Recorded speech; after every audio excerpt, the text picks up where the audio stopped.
Hey everybody, welcome to another exciting edition of Manga Collectors here on the Omnibus Collectors Network. Gio here, and today I have the amazing privilege to begin Spooktober with you guys, talking about our first scary book of the month. It just so happens to be manga related, and I am super excited about that. We are going to be talking throughout the channel all month long scary books. The rest of my partners here on YouTube don't know this, but it's happening. So if you see another broadcast from this channel, let them know, hey, Gio wants you to talk about scary books. So yeah, we're going to be talking scary stories, spooky stuff all month long when it comes to the Omnibus Collectors Network. So welcome everybody, welcome back to the channel. It is so awesome that you could be here tonight with yours truly. Joe's already in the chat. What's up, Travis? When a manga tells Spoon Poon to hold my beer. Man, all right, I got some things to say about this manga because holy crap. Before we get started, I do want to remind everybody that you can, of course, find these books at our wonderful sponsor, InStockTrades.com, where you can get your collected editions and manga up to 50% off. Loyalty discounts tack on an extra 2% to that. And if you order $50 or more in your collected editions order, well, you get free shipping, fantastic customer service, and wonderful packaging that you can only get at InStockTrades.com. So, with that out of the way, I hope everybody is doing well, and we're getting ready to talk about a very weird, scary book. And it's not the type of scary where, oh, thank you so much, buddy. What up, Gio? Never read a manga, but I'm here to learn something. Hayden's in the chat. What's up, Gabriel? What's up, everybody? Yeah, I'm flying solo tonight, but that's okay because I'm accompanied by you wonderful people. Today we're starting Spooktober with Blood on the Tracks. And I have my tablet here because I am terrible with remembering names. So I have all the stuff written down here. So if you see me looking down, that's why. So Blood of the Tracks came out back in 2017, and I think I first read it a year later in 2018. It's a manga written by Shuzo Oshimi, who also did Happy.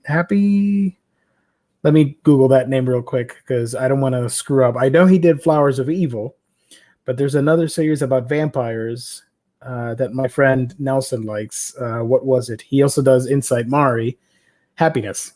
He's done Happiness, Flowers of Evil, Inside Mari, Drifting Net Cafe, bunch of other series. Shino Can't Say Her Name, Double Ecstasy, Avant-Garde Yumeko, yeah, so on and so forth. And his style is very psychological in nature. This is a very interesting. Yeah, thank you, Travis. Happiness. Yeah, I have not read that yet. But yeah, Oshimi has a very psychological style to his manga. This is labeled as a suspense title, and digitally, Kodansha was putting it out, or is publishing it, but the physical releases are handled by Vertical. So what the heck is Blood on the Tracks? Basically, you have this story about two particular characters that are very important to the story. One is Seiichi Osabe, our main character. He's a young kid. I want to say he's in middle school, something like that. And you have his mother, Seiko Osabe. And Seiko is a very extremely overprotective mother and is making sure that Seiichi is safe at all costs. Ever since he was a kid, she's always been there. Like, you see flashback panels of him being in kindergarten, and she's the only mom that stayed and watched over him. That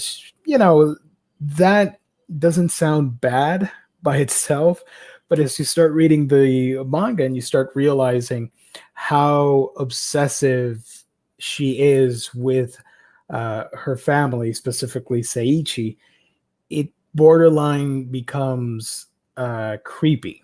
And that is the defining trope of this manga. This excels on the psychological aspect. It's not a story where you have like a scary monster or a demon or something spooky happening with jump scares. It's none of that. This is more psychological. And that is probably the scariest type of horror that can happen, because it can happen in real life. The events that unfold in this book, uh, sure, they're a little bit exaggerated in some areas, but it's always plausible. And to me, that's what makes it a true horror manga or horror graphic novel, whatever you want to call it. Uh, Basically, and I'm trying to be as spoiler free as possible. If you've read it, you know what I'm referring to. Basically, the family, the Osobe family, is mom, dad, and the kid, and eventually, Seiichi is very sheltered, and he's always following what his mother has to say and wants him to do. You see many instances early on where Seiichi wants to hang out with friends, and her mom won't let him. So you know that he's uncomfortable with it, because he's a kid like the rest of us. Growing up, we wanted to play and hang around and be with friends and all that stuff. So he can't go past that mother figure and disobey. So he agrees, a little hesitant, but he agrees. So as the story progresses, his cousin arrives, and give me one quick second here. Oh, all right. Sorry, I was checking something out here.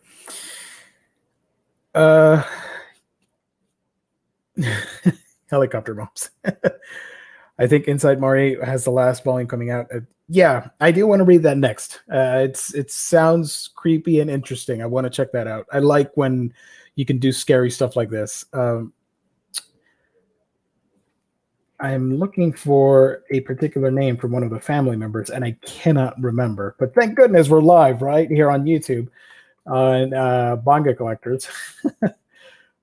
Give me one quick second here.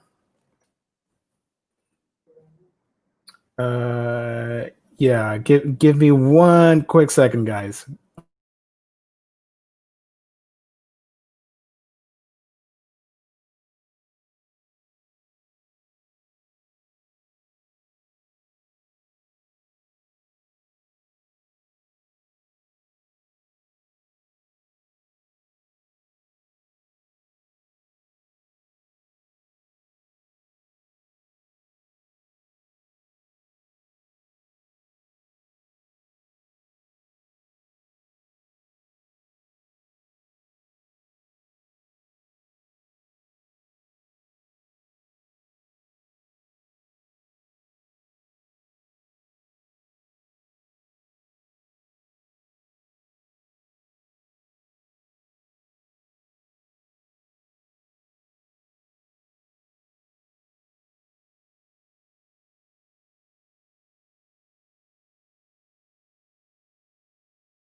All right, sorry about that, guys. I had a little emergency.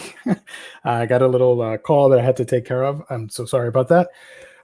Yeah, so where was I? All right, the manga, right? Okay, so eventually, our main character gets involved with his cousin in plot, and the cousin is always coming over, and Seiko wants Seiichi to only interact with him, and forego human relations when it comes to the outside world and just focus on that family dynamic. However, the rest of that family has always been somewhat critical of Seiko, from her husband's side, has always been critical of how she takes care of Seiichi and all that stuff.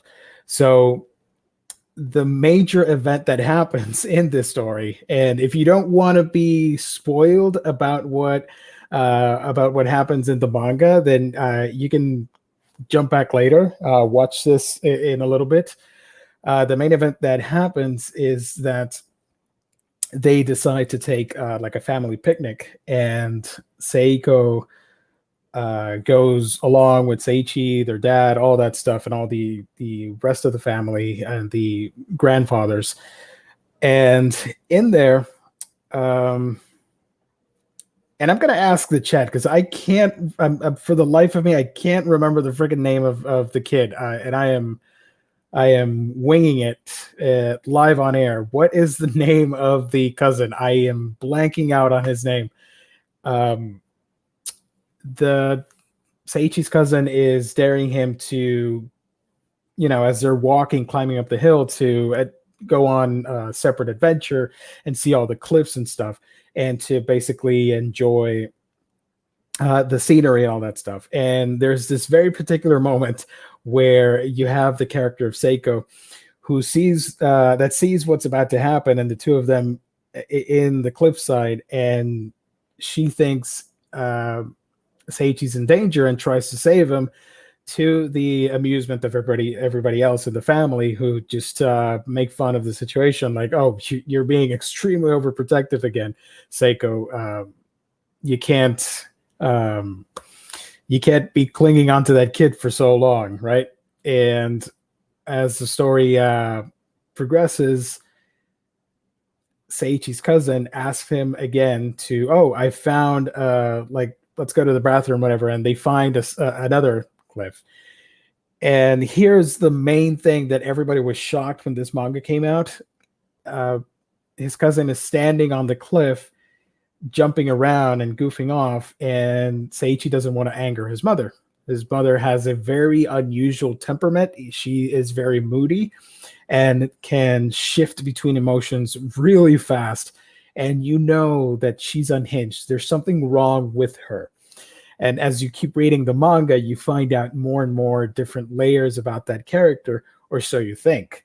So when the two kids are playing in that cliff, they've taken too long, and she sets out to find out what happened. She finds them, and Seiichi's cousin is, I believe he was dancing on the edge of the cliff, and he is about to fall, but he remembers there are a bunch of butterflies in the mountain and all that stuff. So Seiko grabs him, and in that moment, here's the real kicker of the thing: she pushes him, and he falls from the cliff. Seiichi is extremely shocked at what he's seeing, and the reactions from Seiko, her facial expressions in this manga, and I wish I could show you guys. I don't want to get this stream taken down from the powers that be, but her expressions are golden, and I mean that from a storytelling perspective.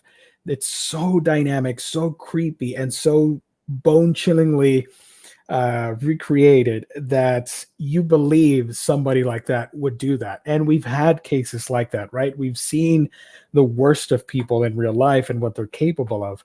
And for her to do that is sort of the basis of the whole story of the manga. And everybody's the rest of the family finds out what happens, but she lies and tells them, "I tried to catch him and he fell. I couldn't." Grabbed onto him, and it's terrible, and he fell down the cliff. Everybody rushes to find him, and eventually EMTs arrive and they take him to the hospital, and you find out that he's paralyzed and comatose as a result of the operation to they operated on his brain and all that stuff.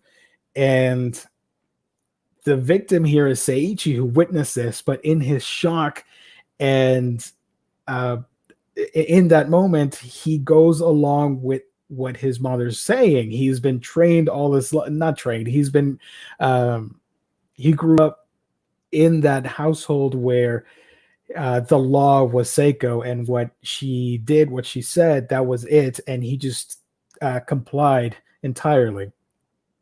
And not only do you have a murder mystery happening, because you know what these characters or what she did, and now you have this these two characters who have a secret and they're lying to everybody about what happened. You see the cops arrive and Seiichi and Seiko both lie.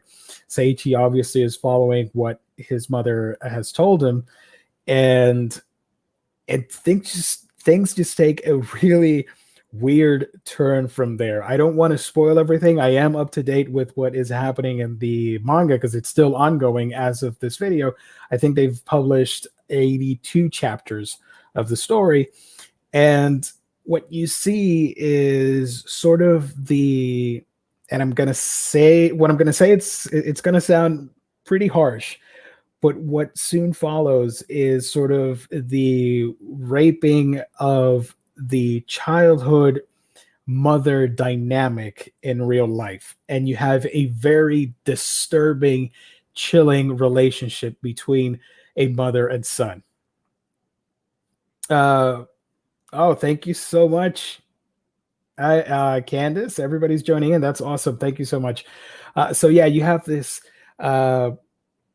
this family dynamic that is ruined, and it's terrible because of the actions of these characters, specifically our mother in this case, Seiko Osabe. She is bone-chillingly haunting, and you never really know what she wants to do.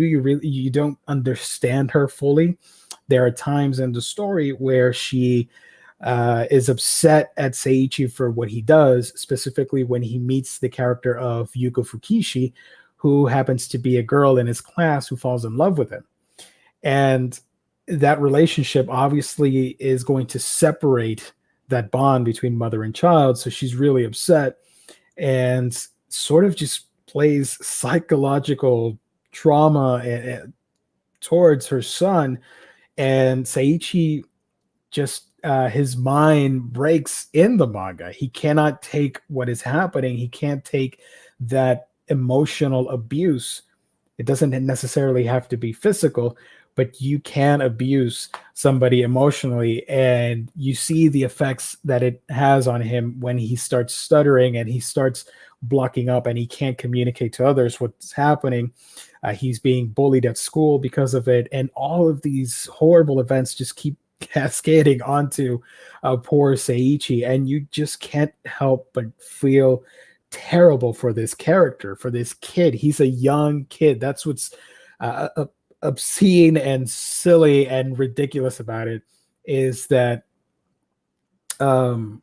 yes, there is a love there, but it's a very twisted, perverted kind of love that should not be in a normal family household. You shouldn't have that. And for a character to deal with the stress of what her mother did, and the fact that at such a young age he's hiding that fact, I only figure it has to be extremely traumatizing and scarier than any monster or slasher out there or fictional horror story. That is the true suspense and scary nature of this manga. That's why I picked it to start off Spooktober. I think it's fantastic. It is well written. You see the psychology. I mean, psychologists would have a field day with this, because you see the interactions between mother and son and how he interacts with everybody else, how he's able to loosen up when he's talking to other kids and when he's talking to the girl that he likes. But when he comes home, it's like he's reverting back, and you see that post-traumatic stress disorder kicking in, and it's so fascinating and so haunting at the same time. I absolutely loved it. The other thing that I do want to talk about is the artwork. The artwork is phenomenal. There are some really clever tricks that the author is using in this manga, especially depending on the mood or the scene. You will have light strokes when it comes to like morning scenes, or particular households will be drawn differently than the main one. You see the backgrounds, they don't change a lot, but depending on the mood and tone of the chapter, you will see little details like the garbage being all across the room, or everything being tidied up. You see it when the characters are happy, everything's bright and carefree, but when there's stress, you see all the lines around the characters. There's a scene where Seiichi is just shocked to his core and he can't think about anything else. So the whole background's distorted with blacks, and you see just white outlines around him, sort of like a dizzying effect. And it just captures his state of mind brilliantly. The art in this is fantastic. The characters look realistic, not to mention the facial expressions on Seiichi's mom. She is haunting that she can go from her smile to downright crazy eyes. And then in another scene, when she realizes that she might be losing her son to regular life, I guess, she starts crying, and you see her open eyes and tears just bursting out. And it's really peculiar and really masterful, in my opinion, how Oshimi is able to work human anatomy and into his story to convey the creepiness of it. Because I think the most important aspect when we're talking about the art in this manga, Blood on the Tracks, has to be the face, because humans express so much through the face. You can tell when someone's happy, when someone's lying, when someone's angry, and that is such an important aspect that I think Oshimi captures it brilliantly by having a character with, I would assume, multiple personalities, some sort of disorder. There's obviously themes of depression hidden throughout, and as you keep reading, those start bubbling up, and you start learning about her. And there's this gnawing thing that's happening at the start of the series where Seiichi remembers when he was a kid and he found a dead cat on the street and he wanted to pet it, but he did not know the cat was dead, and is marveled and awed by what he is touching, because his mom lets him touch the dead cat on the street. And that plays an important role in the series, the concept of death and isolation and loneliness and all that stuff. And a character that doesn't really, he's living in this bubble caused by an extremely overprotective mother who's not all right in her head. And when he's confronted with real world situations like bullies or a possible girlfriend and love, the realization that his cousin may no longer be able to speak or act or behave as he used to because he's in a coma in the hospital, he breaks down. And you see that, like I mentioned earlier, with his stuttering and when he's trying to convey messages outside of his household, how difficult it is for him. It's not until he finds an equal in his love interest where he's able to loosen up. So yeah, definitely Blood in the Tracks is one of the creepiest manga that I've ever read. I remember reading it back then, so now for this stream, I had to go back and read everything again, and now I'm caught up with the latest chapter that was released, and it's fantastic. If you're into this sort of thing, because I know it's not for everybody. I know some people don't like the emotional abuse, and the psychological aspects may turn some people off because of maybe previous experiences or something that hits a little bit too close to home. I totally get that. I wouldn't read it either. But if you can stomach all those issues, all those crazy things that happen, I do think you're going to be enthralled by Blood in the Tracks. I think it's one of the best horror suspense manga out there, in my honest opinion. I tried to not spoil a couple things. Obviously, I had to talk about the major incident when she I was going to say dump, but that's a little bit harsh. When she lets go of Seiichi's cousin and all the fallout from that. I had to spoil it, so I do apologize. Cleveland, the mom in Blood in the Tracks sure is something, but she's not as she's not as bad as Mommy Chan in Rent a Girlfriend. Dude, there is so much hate for Mommy Chan. I had no idea. I was looking online and I'm watching different episodes on Crunchyroll, for example, and people are commenting about Mommy Chan on other shows. I'm like, what the heck's going on? I mean, I know Mommy Chan's not the greatest character. I totally get it. And she's terrible, but there's so much visceral hate for her. I remember reading that in Japan, sales were down for her character specifically. Everybody was buying things for the other girls, and all the Mommy-chan merchandise was just sitting on a shelf in the different stores over at Japan. So that's crazy. There's a lot of hate for her. DH McAdams, thank you so much. You're on Manga Night. Be gentle. It's my first time. Welcome, man. I love talking about manga. And if you can be entertained by all my ramblings, that's awesome. So, yeah, that in a nutshell is Blood on the Tracks. What sucks is that the first volume came out in Japan back in September of 2017, and we got our first English release this year. February 2020, and then in August we got volume 2. Volume 3 is scheduled for November, and volume 4 is scheduled for January 2021.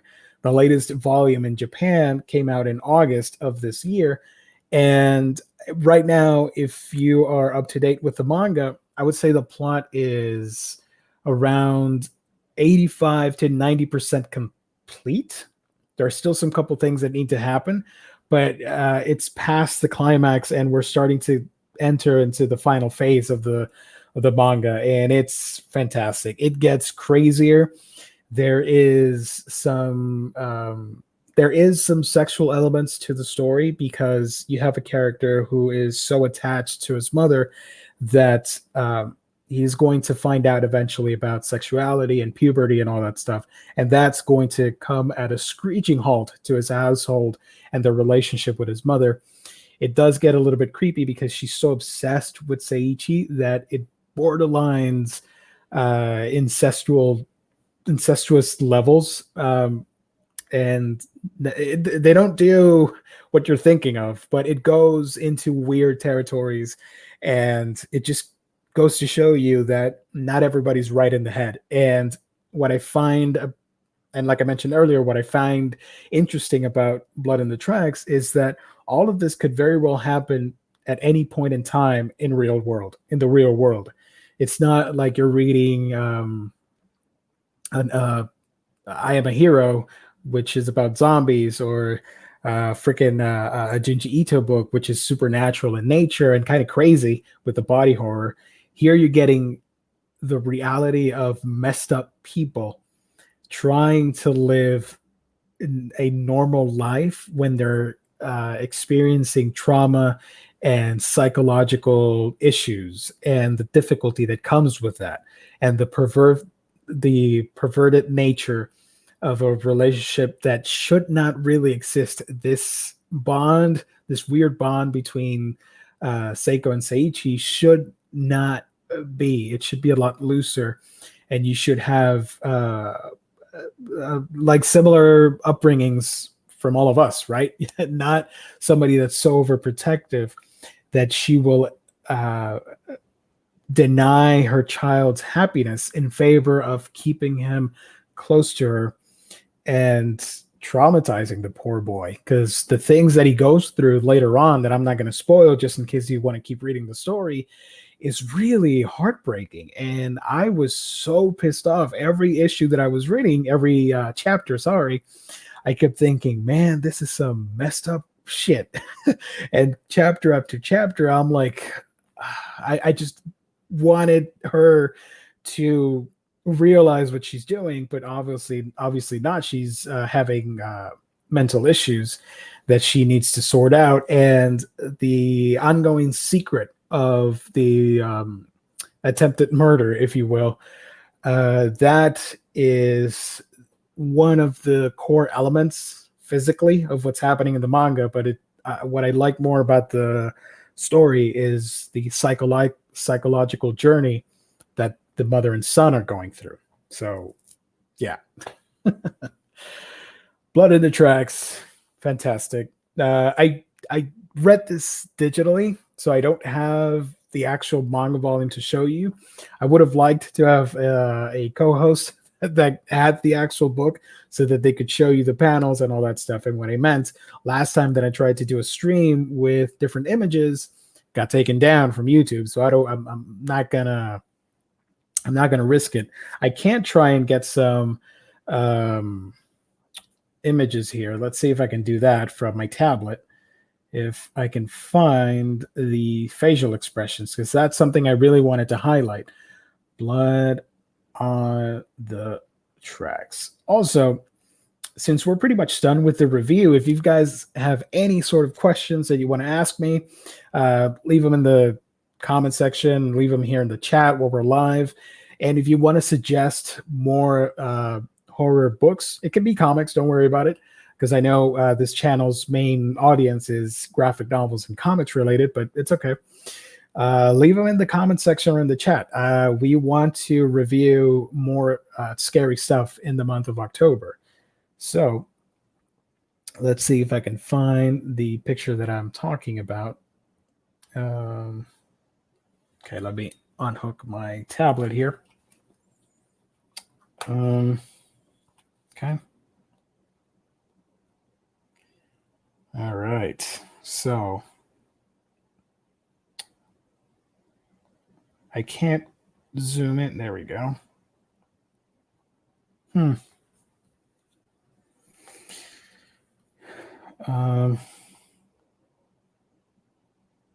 I mean, really, just look at the cover right there. Let's see if that can focus. There we go. That's the face. All right. This is from a blog. I don't know what blog this is. It's talking about Oshimi and it's just so haunting. That facial expression is truly haunting and eerie and creepy at the same time. You don't really understand what's happening there. Yes, you see that she's smiling, but there's more to it.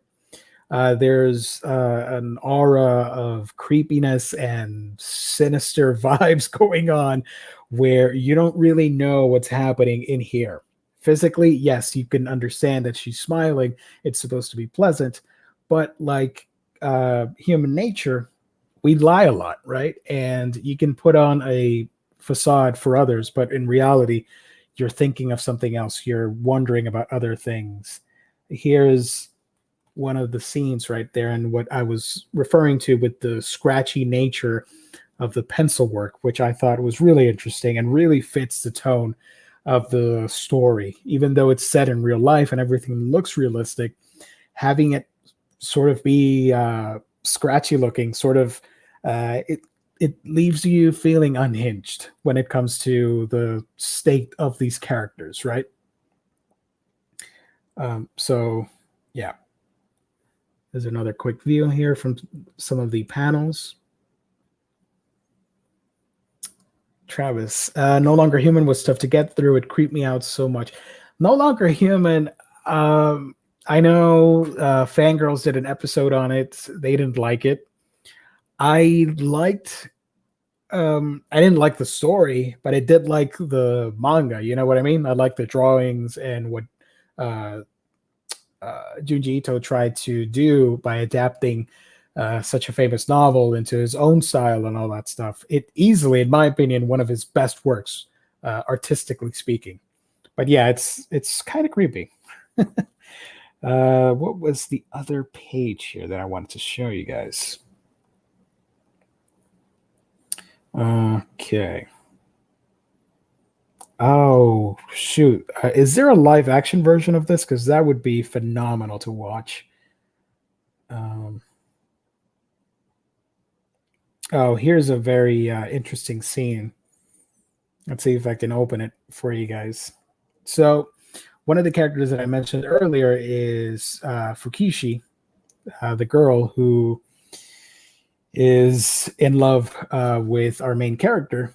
And when the family leaves so they can see Seiichi's cousin um, at the hospital, I should say, when they're going to visit, Seiichi doesn't want to go and he stays behind in his house. And previously, I forgot to mention, she wanted to come over, and her mom, Seiko, was a little hesitant, but said, "You know what? We're going on this trip. After we're done, maybe you can have her over."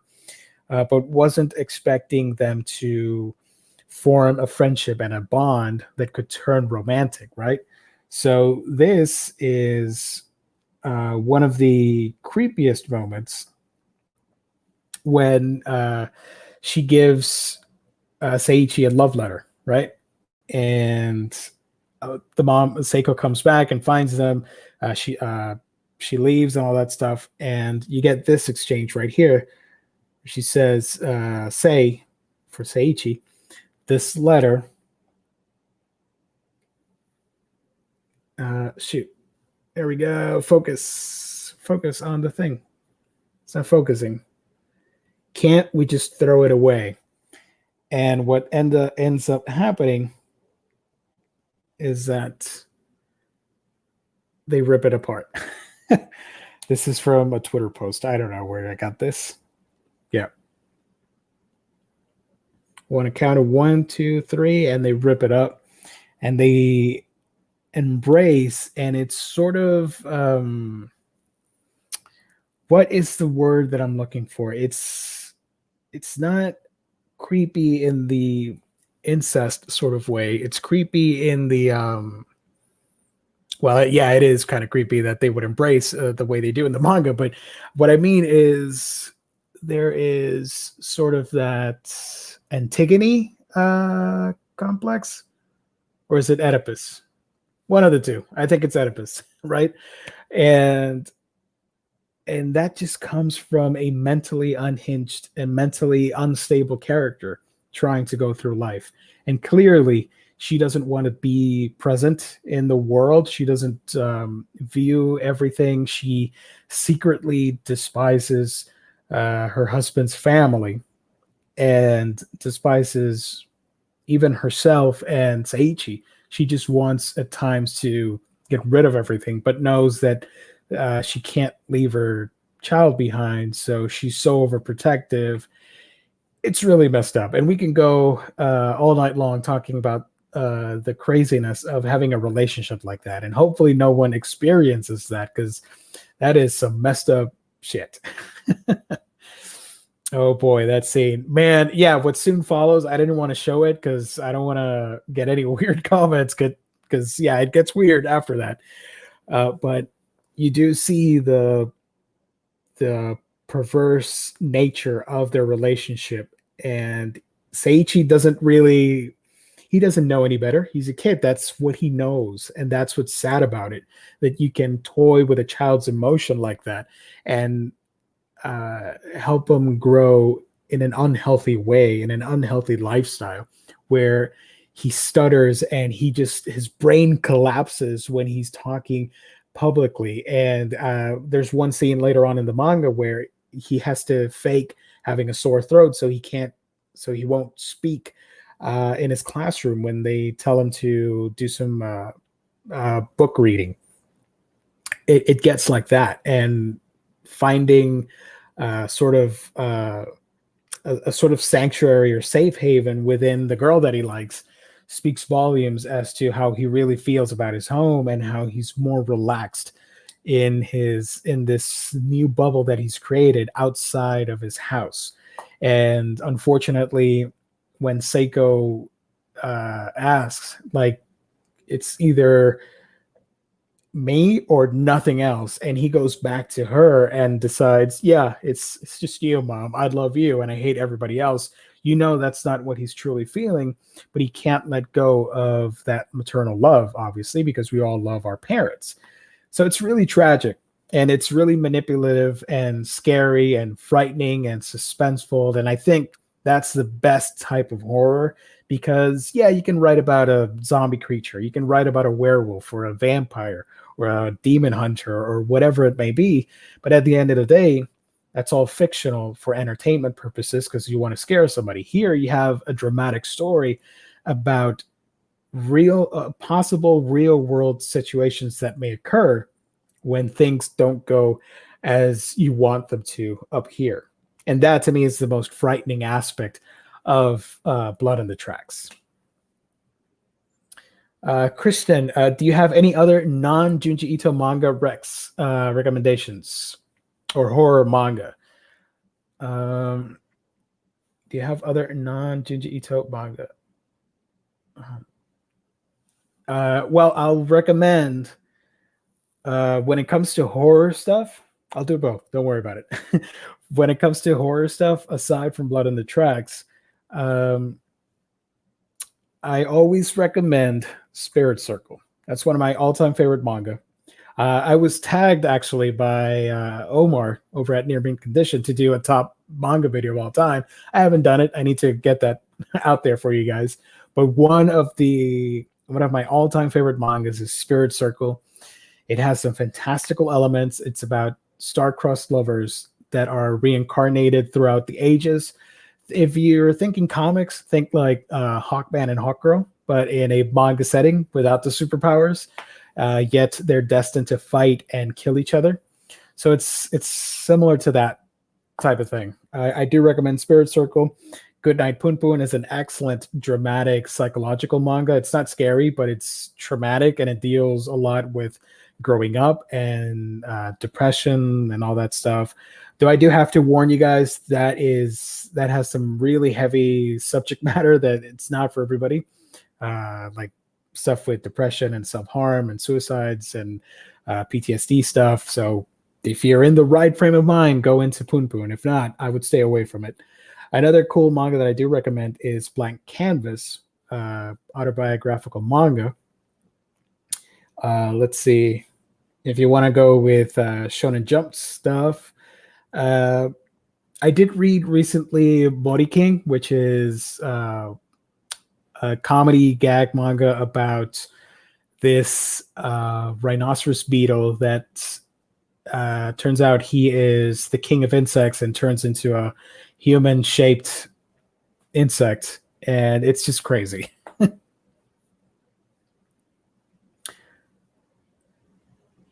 Gio, don't lie. Goodnight Punpun is will wreck you. Yeah, I mean, I wanted to do a video on Punpun, but I never got around to it because I couldn't find the right words to talk about it.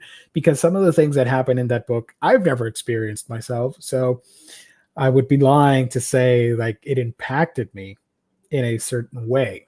Instead, I'll get to it eventually. I don't know, but Punpun is fantastic, but it is emotionally draining because I'm such a optimistic, happy person, and to read characters that are going through such traumatic events, it really does bring you down. And even I was feeling it. I had to step back for a minute and read it at a different pace than what I'm used to. As for other scary books, if you want to go with something more fantastic, I Am Hero, which is about zombies and all that stuff. Magical Girl Apocalypse, which I talked about on my channel, is about magical girls / zombie apocalypse. So it's a lot more bombastic and fun. I do recommend that. Get Nelson and Ryley to do a show with you about it. We actually did a spotlight on Inyo Asano, and they went a little bit more in depth with their titles because I've only read Punpun from Asano. So yeah, one of our earliest manga shows here was a spotlight on Inyo Asano. I do recommend that. And let's see, I do have a list that I always keep around for more horror stuff, but not like super depressing, just really cool, spooky stuff. You can, let's see, give me a second here, guys. Sorry about that. I do got some recommendations if I could find them. Non-Ito related, because Ito's so popular. Everybody talks about him, right? Let's see. Oh, here we go. Okay, so if you want to go into horror stuff, Parasite is a good body horror series. Alien parasitic species invades Earth, and they go into your body, and they kill you and take over your body, and you get like superhuman abilities. And the main character forms a relationship with a parasite, and they're going to form a mutual bond to stop the other parasites. So it's really cool, really fun action horror stuff. Uh, Toilet Bound Hanako-kun is more about urban legends and folklore when it comes to Japanese mythology and creepy pasta and creepy urban legends. So that's really fun. Berserk is its own kind of horror, especially with the stuff that happens there with the demons and stuff. Hellsing, if you want to have a fun time with killing ghouls, Nazis, werewolves, zombies, all that stuff. Yeah, Hellsing's always great. There is the Go Tanabe's Lovecraft adaptations. I haven't read those specifically, but I've always wanted to. They look fascinating. I love Lovecraftian horror. Don't really care about Lovecraft, but I do like the genre that evolved from his stuff. Jujutsu Kaisen is also coming out. We did a video on the first 3 manga volumes on that. If you want to check it out, that is getting an anime this week. It's premiering tomorrow, I think, on Crunchyroll. You can check it out. So yeah, those would be some recommendations for non-horror stuff and for Spooktober reads. And if you do check them out, let me know. I do want to check out the Lovecraft stuff. I'm really intrigued by that. But yeah, I'm going to keep this episode short and brief because I'm by myself here. Thank you, everybody, for tuning in, for watching. We will have 2 more shows this October, which is awesome. So we're going to get 3 manga collector show. The next one, we will probably be talking our favorite horror mangas. So I will be going over some of the stuff that I mentioned just now, but a little bit more in depth and showing off some of the books and stuff, because I didn't want to, the focus was on Blood on the Tracks. But yeah, I'm really excited about that, talking hopefully with some special guests. So we will be discussing Spooktober reads, what you should be reading in Halloween time when it comes to horror manga. And then on the final episode of the month, we will be reviewing another horror series. I'm not going to say what it is, but next stream you should find out. I should have that locked down for our next read. This would be awesome. Jess as a special guest, yes. Although he hasn't read a lot, just a few Junji Ito books. So I don't know if you want to review Junji Ito, because I'll be honest with you, everybody reviews Junji Ito in October, especially all the manga tubers and all that stuff. So I'm like, that's all right. I'll skip Ito this time. But yeah, do check out those titles. And if you're interested in Blood on the Tracks, I highly recommend it. If you're into something different, something more bone-chilling, because of the reality of those characters, do check out Blood on the Tracks. I think it is going to be worth your time. And of course, you can let me know in the comment section if you're watching this recording. But of course, you can find Blood on the Tracks by visiting our sponsor's website. It is available at instocktrades.com, the website where you can get all your collected editions and manga up to 50% off. Loyalty discounts tack on an extra 2% to that. And if you order $50 or more in your collected editions order, well, you get free shipping. Yes, that's cool. That sounds fascinating. As cool as that sounds, you're getting fantastic customer service and wonderful packaging only at instocktrades.com. So thank you, everybody, for tuning in. You can get Blood on the Tracks. I'm just looking it up now for the pricing. For $9, you can get the first 2 volumes at IST. So if you're into that sort of psychological horror stuff, I have added to your cart next time you're doing a purchase at IST. So yeah. Thank you, everybody. God bless. Stay safe. Have a great weekend.